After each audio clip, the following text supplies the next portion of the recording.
মোহাম্মদ ইউনূস তার মিত্রদের দিয়ে যমুনার সামনে আন্দোলনের আয়োজন করেছিলেন আওয়ামী লীগকে নিষিদ্ধের দাবিতে, এমন অভিযোগ সামাজিক মাধ্যমে ভেসে বেড়ায়। গত বছরের 12ই মে অন্তর্বর্তী সরকার নির্বাহী আদেশে আওয়ামী লীগের কার্যক্রম নিষিদ্ধ করে। তার আগের দিন সন্ত্রাস দমন আইনটি সংশোধন করে। আগের সন্ত্রাস দমন আইনে রাজনৈতিক দলের কার্যক্রম নিষিদ্ধের কোনো বিধান ছিল না।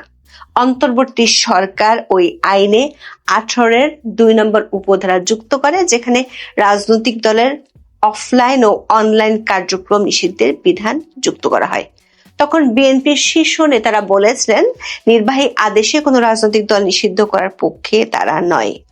শুধু দলটির চেয়ারপারসন ও প্রধানমন্ত্রী তারেক রহমানই নন, বিএনপির অনেক নেতাই গত 1 বছরে বহুবার বলেছেন তারা কোনো দল নিষিদ্ধের পক্ষে নন। যেমন গত বছরের 16 সেপ্টেম্বর বিএনপির স্থায়ী কমিটির সদস্য বর্তমান স্বরাষ্ট্রমন্ত্রী সালাউদ্দিন আহমেদ বলেছিলেন, কোনো রাজনৈতিক দলের কর্মকাণ্ড বা কোনো রাজনৈতিক দলকে নিষিদ্ধ ঘোষণা করা নির্বাহী আদেশে সেটা তারা সমর্থন করেন না। নির্বাহী আদেশে রাজনৈতিক দল নিষিদ্ধ করা একটি ভয়ানক চর্চা, যেটি দেশে অরাজকতা সৃষ্টি করবে বলে তিনি সেদিন মন্তব্য করেছিলেন। চলতি বছরের 26শে জানুয়ারি বর্তমান আইনমন্ত্রী মোহাম্মদ আসাদুজ্জামানের একটি পথসভার ভিডিও সামাজিক যোগাযোগ মাধ্যমে ব্যাপকভাবে ভাইরাল হয়েছিল। ওই ভিডিওতে নির্বাচনী প্রতিদ্বন্দ্বিতায় থাকা সাবেক এই অ্যাটর্নি জেনারেল বিগত 2024 সালের আগস্ট মাসে আওয়ামী লীগ নিষিদ্ধের রিট পিটিশন নিয়ে আদালতে নিজের অবস্থানের কারণ ব্যাখ্যা করেছিলেন। তিনি তখন দাবি করেছিলেন, কোন রাজনৈতিক আদর্শকে হত্যা করাকে তিনি সমর্থন করেন না বলেই তখন রিটের বিরোধিতা করেছিলেন। আইনমন্ত্রী আসাদুজ্জামান বলেছিলেন, সেদিন তিনি আওয়ামী লীগের রেজিস্ট্রেশন বাতিল করার রিটে হাইকোর্টে বাধা দিয়েছিলেন, কারণ তারা আদর্শের রাজনীতিতে বিশ্বাস করেন। তারা কোনো আদর্শকে হত্যা করে রাজনীতি করতে চান না। কিন্তু এসব মন্তব্য বা ডায়লগ ছিল ভোটের আগে, কারণ তখন দরকার ছিল আওয়ামী লীগের ভোট ব্যাংক যে কোনো মূল্যে বিএনপিকে ভোট দিচ্ছে কি না সেটি নিশ্চিত করা। সারা দেশের অনেক জায়গার মতো গোপালগঞ্জে ভোট চাইতে গিয়ে বিএনপির এক নেতা তখন দাবি করেছিলেন, আওয়ামী লীগ নিষিদ্ধের মিছিলে বিএনপি কখনোই যায়নি। তবে সরকার গঠনের পর বিএনপি অন্তর্বর্তী সরকারের বহুল সমালোচিত সেই অধ্যাদেশটিকে আইনে পরিণত করার উদ্যোগ নিয়েছে। সুপারসনিক গতিতে মোহাম্মদ ইউনূসের সরকার 133টি অধ্যাদেশ জারি করেছিল। ত্রয়োদশ সংসদের প্রথম দিনে গত 13ই মার্চ সবগুলো অধ্যাদেশ সংসদে তোলা হয়। সেদিন গঠিত 14 সদস্যের বিশেষ কমিটি অধ্যাদেশগুলো যাচাই বাছাই করে। সংবিধানের 93 অনুচ্ছেদ অনুযায়ী অধ্যাদেশ সংসদে পাশ না হলে 30 দিন মানে 12ই এপ্রিলের পর তা কার্যকারিতা হারাবে।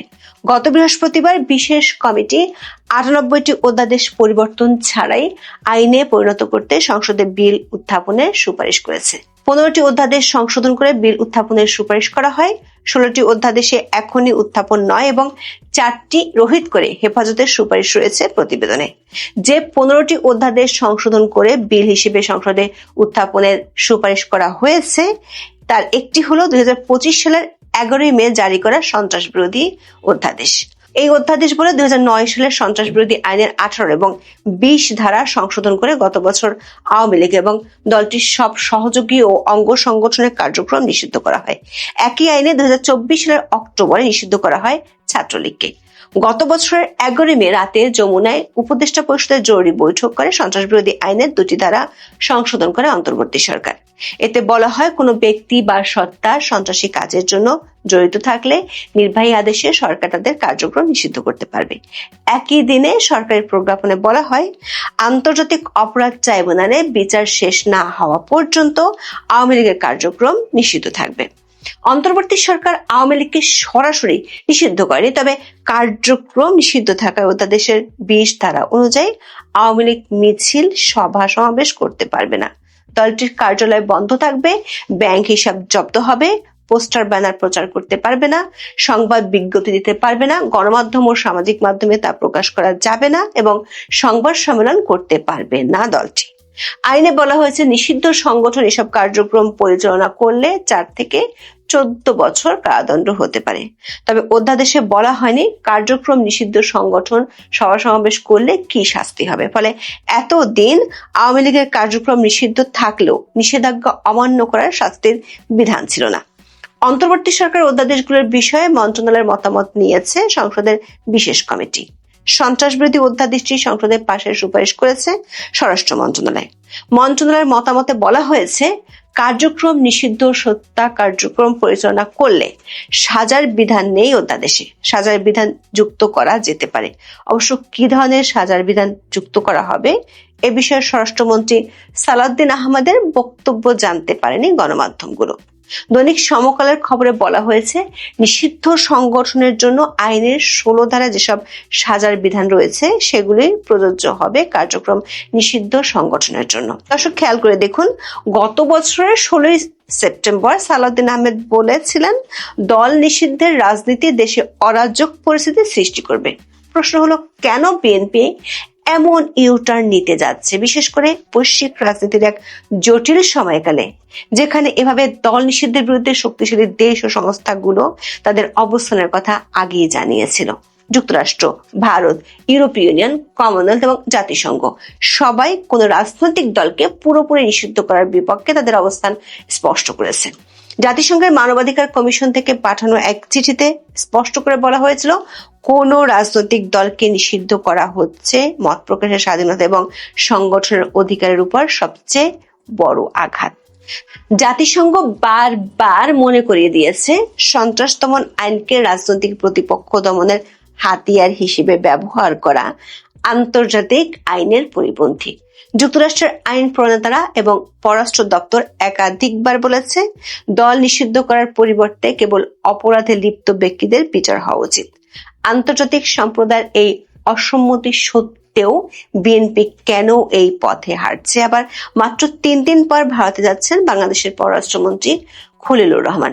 ভারতই প্রথম দেশ যারা আওয়ামী লীগের কার্যক্রম নিষিদ্ধের পর আনুষ্ঠানিকভাবে উদ্বেগ জানিয়েছিল। এই সফরের ঠিক আগে আওয়ামী লীগকে নিষিদ্ধের অধ্যাদেশ সংসদে তোলার সুপারিশ করার খবরটি অত্যন্ত তাৎপর্যপূর্ণ। এটি দিল্লির জন্য একটি কড়া কূটনৈতিক বার্তা হিসেবে দেখা হচ্ছে, যা দুই দেশের সম্পর্কের শীতলতাকে আরো বাড়িয়ে দিতে পারে। ভারত ঐতিহাসিকভাবে আওয়ামী লীগকে তাদের সবচেয়ে বিশ্বস্ত মিত্র হিসেবে বিবেচনা করে। দিল্লি নিরাপত্তা বিশ্লেষকদের মতে, বাংলাদেশে আওয়ামী লীগ পুরোপুরি নিশ্চিহ্ন হয়ে গেলে সেখানে ভারত বিরোধী শক্তি এবং মৌলবাদী গোষ্ঠীর উত্থান ঘটবে। বিশেষ করে জামাত ইসলামের পুনরুত্থান এবং এনসিপির ভারত বিরোধী বক্তব্য ভারতকে বিচলিত করেছে। ভারতের national security adviser Ajit Doval এবং অন্যান্য উচ্চপদস্থ কর্মকর্তারা বারবার বাংলাদেশে একটি অন্তর্ভুক্তিমূলক গণতন্ত্রের কথা বলেছেন, যার অর্থ হলো আওয়ামী লীগকে রাজনীতিতে ফেরার সুযোগ দেওয়া। পররাষ্ট্রমন্ত্রী খলিলুর রহমানের এই সফরে গঙ্গা পানি বন্টন চুক্তির নবায়ন, সীমান্ত হত্যা বন্ধ এবং জ্বালানি সংকটের মতো গুরুত্বপূর্ণ ইস্যু নিয়ে আলোচনা হওয়ার কথা রয়েছে। কিন্তু আওয়ামী লীগ নিষিদ্ধের ইস্যুটি এই আলোচনার উপর এক গভীর ছায়া ফেলবে। ভারতের সাথে দর কষাকষির ক্ষেত্রে বিএনপি সরকার এই পদক্ষেপটিকে কি তাহলে একটি কূটনৈতিক কার্ড হিসেবে ব্যবহার করছে? এমন প্রশ্ন দেখা দিয়েছে বিশ্লেষকদের মনে। বিশ্লেষকরা মনে করেন, দল নিষিদ্ধের প্রভাব সম্পর্কে তারেক রহমান টাইম ম্যাগাজিনের কাছে যে শঙ্কার কথা বলেছিলেন, সেটি বাংলাদেশে অতীতেও দেখা গেছে। আবার বাংলাদেশের রাজনীতিতে দল নিষিদ্ধ করা যে কোনো কার্যকরী ফল বয়ে আনে না, সেটিও প্রমাণিত। 1971 সালে পাকিস্তান আমলে আওয়ামী লীগকে নিষিদ্ধ করা হয়েছিল এবং বঙ্গবন্ধুকে গ্রেপ্তার করা হয়েছিল, কিন্তু সেই নিষেধাজ্ঞা শেষ পর্যন্ত একটি রক্তক্ষয়ী যুদ্ধের মাধ্যমে বাংলাদেশের স্বাধীনতা ছিনিয়ে এনেছিল। স্বাধীনতার পর 1974 সালে শেখ মুজিবুর রহমান সব রাজনৈতিক দল নিষিদ্ধ করে একক দল বাকশাল গঠন করেছিলেন। জিয়াউর রহমান এবং এরশাদ সরকারের আমলেও বিভিন্ন সময় রাজনৈতিক কর্মকাণ্ডের উপর বিধিনিষেধ ছিল। এমনকি জামাত ইসলামীকেও একাধিকবার নিষিদ্ধ করার চেষ্টা করা হয়েছে, কিন্তু প্রতিটি ক্ষেত্রে দেখা গেছে নিষেধাজ্ঞার ফলে দলগুলো আরো বেশি কৌশলী হয়েছে এবং অনেক ক্ষেত্রে তারা উগ্রপন্থার দিকে ঝুঁকেছে। রাজনৈতিক বিশ্লেষকদের মতে, দল নিষিদ্ধ করার ফলে তাদের সাংগঠনিক কাঠামো ক্ষতিগ্রস্ত হলেও তাদের আদর্শ বা অনুসারীদের মন পরিবর্তন করা সম্ভব হয় না। বাংলাদেশের রাজনীতিতে একটি অত্যন্ত পরিচিত এবং বিপজ্জনক প্রবণতা হলো, যে কোনো সরকার যে কঠোর আইন পাশ করে, পরবর্তীতে সেই আইনটি তাদের বিরুদ্ধে বুমেরাং হয়ে ফিরে আসে। বিএনপি এখন আওয়ামী লীগকে দমনের জন্য যে সন্ত্রাস দমন আইন বা বিশেষ ট্রাইব্যুনাল ব্যবহার করার সুপারিশ করেছে, ভবিষ্যতে তারা নিজেরাই এর শিকার হতে পারে।